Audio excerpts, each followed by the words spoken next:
What would you do if you spent 10 years building your dream cabin, every nail hammered, every wall raised by your own two hands, only to wake up one morning to find strangers in bright vests and a bulldozer rolling up your driveway, claiming it all belonged to them? Most people might panic, but they picked the wrong guy. Because I'm not just a homeowner, I'm a cop who knows exactly how to fight back. Before I start, tell me in the comments, where are you watching from? I was standing on the porch of the cabin I'd built with my own damn hands over the last 10 years. Every beam placed, every nail hammered by me.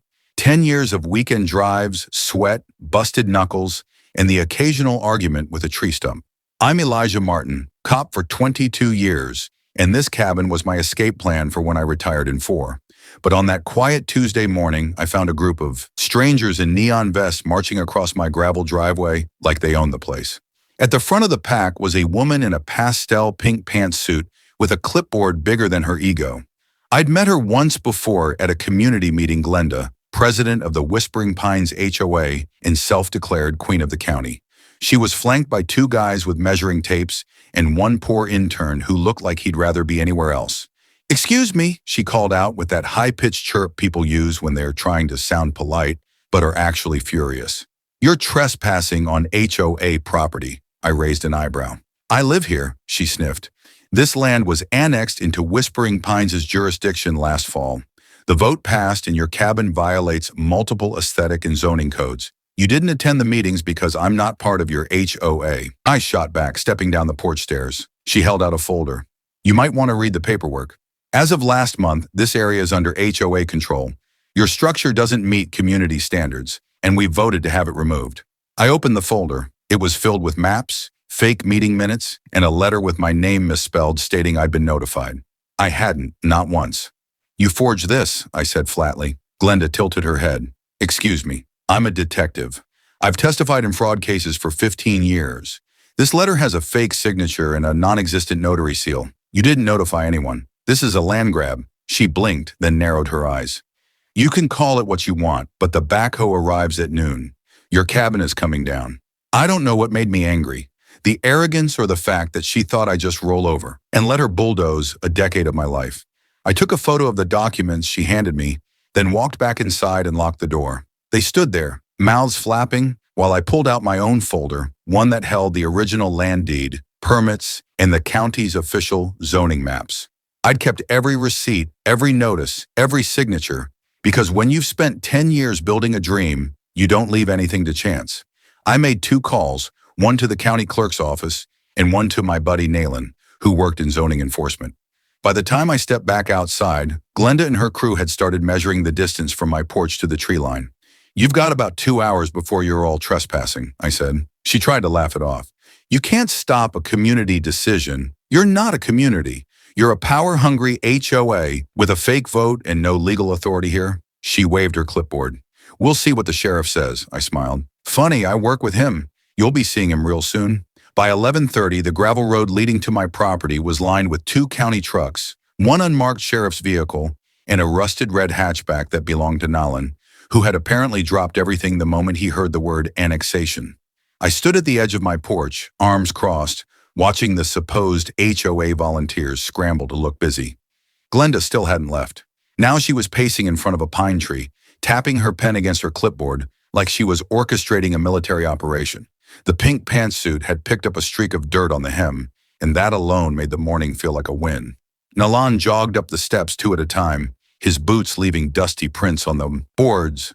"Got your message," he said, flipping open a worn leather folder. "Pulled everything we've got on Whispering Pines. There's no record of a boundary expansion. Not through zoning, not through the county register, not through planning, nothing." I motioned toward Glenda. "They filed fake documents, claimed they held a vote, said the land was under their control." He raised an eyebrow. "Did they now?" I nodded, and they brought a backhoe. He looked past me toward the far end of the clearing, where a contractor in a high-vis vest leaned against the massive yellow machine. Chewing sunflower seeds like this was just another Tuesday. "Contractor's name?" Nolan asked. I handed him a picture I'd taken of the side of the machine earlier. "Rigsby Earth and Stone." "I'll call the state licensing board," he said, already dialing. "If they didn't check jurisdiction before. Rolling in, that's going to cost them." I turned my attention to the woman herself, who was now planting flags along the tree line with one of her clipboard lackey. "Glenda," I called. She turned sharply, trying to mask the twitch in her jaw. "You're interfering with illegal removal. You'll want to speak to my friend first." I gestured toward Nalan, who was already making his way toward her. "I'm with County Zoning," he said, flipping out his badge. "We need to have a chat about the documents you submitted." "I've already spoken to the planning board," she said quickly. "No, you haven't," he replied. "I just got off the phone with them. They've never received a petition, an application, or a single piece of paperwork with your name on it. It must have been lost in processing."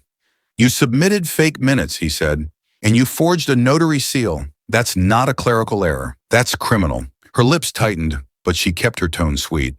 "I think you're confused. We were told this was a simple process. The roads were redistricted last year, and our board interpreted that to mean you interpreted." Nalan cut her off. "You don't have the authority to redraw property lines. That's not interpretation. That's fraud." The sheriff's deputy chose that moment to step forward. He'd been leaning against his vehicle, arms folded, watching the exchange with the patience of a man who knew someone was about to hang themselves with their own rope. "Ma'am," he said, "I need you to hand over any documents you brought with you today." She hesitated, eyes bouncing between the deputy and her clipboard. "I'm not sure that's necessary." "It is," he said. "And if you refuse, I'll be forced to consider you in willful obstruction of a county zoning investigation." She handed over the clipboard. The deputy flipped through the pages, then held one up to the sunlight. "This signature here, who is Douglas W. Kennard, our notary?"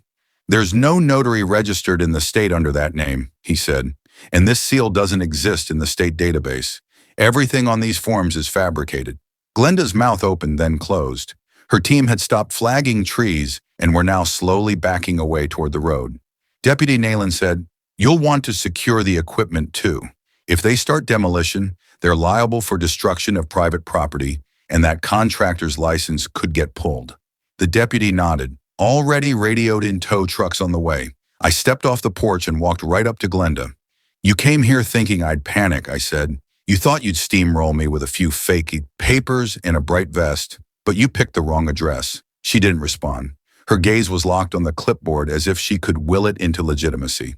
"You're going to be facing charges," Nalan added. "Forgery, attempted fraud, trespassing, possibly conspiracy." "I'd get a lawyer. This was supposed to be simple," she said finally, voice low. "Now, we needed the land for the new trail extension. The board already spent money on the landscape design." "You spent HOA funds on a project that wasn't legally approved," Nalan asked. "You'd better hope your board has liability insurance, because your homeowners are going to be furious when they find out why their dues just vanished." She stared at him, pale now. "I was told this would be taken care of, that no one would fight it." "Take a guess who told her that," I muttered. Nalan nodded. "Wouldn't be the first time," a developer whispered in the right ear. "I'll run her board's financials. If there's a payment trail, we'll find it." The contractor, sensing the shift in momentum, pulled himself up onto his backhoe and shut it down. Then he climbed down and walked slowly over to us. "Look," he said, "I was hired for dirt work. I didn't know this was a contested site. I've got a signed work order and a check deposit. You got a problem. Take it up with the HOA, which you'll be refunding," Nolan said flatly. "Unless you want your license tied up in a fraud investigation." The guy winced. "Fine, I'll walk away." He turned and motioned for his assistant to pack up the gear. By noon, Glenda was sitting in the back of the sheriff's vehicle, her phone confiscated and her clipboard bagged as evidence. Her volunteers had vanished without a word, leaving behind a scatter of flags and a crumpled flyer advertising a community beautification initiative. And no matter how many papers they forge, how many flags they plant, or how big their backhoe is, some things just don't move.